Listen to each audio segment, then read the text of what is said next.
Silbato a la boca, pitazo inicial. Afuera pasa la historia. Aquí ya arranca el juego entre Cerro Porteño y Guaraní por la fecha 1 de la zona A de la Copa F. Bueno, y por el lado de Cerro ya entró la carta de gol que tiene el conjunto azulgrano, que tenía el disparo de Guanes. ¡Gol! ¡Nara! ¡Gol!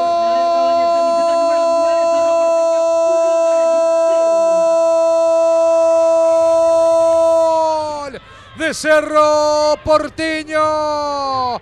Apareció Nara.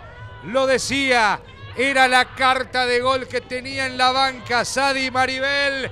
Ingresó en el segundo tiempo y le bastó 15 minutos para clavarla en un ángulo.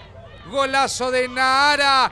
La goleadora del Ciclón aparece en el área de Guaraní para que explote Barrio Obrero, para que festeje el Ciclón. Nahara Cabañas.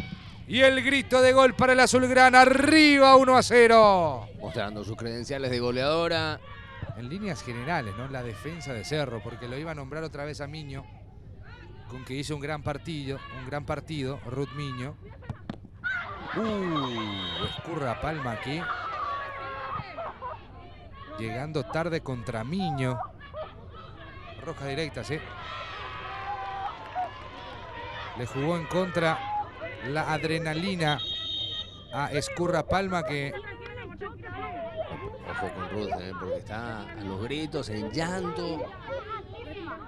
El contacto fue total allí por ese tobillo izquierdo. Totalmente innecesario la manera que se lanza a buscar la pelota. Se debería acercar a la rival. Avanza Guaraní. Se mete como puede. Primero la pelota le pega en el muslo. Es lo que dice la seño Araceli. Otra polémica más en el partido que quedará por allí en la anécdota. Y tendrá una última jugada Guaraní. No, el partido termina en Pané. Señoras y señores, ganó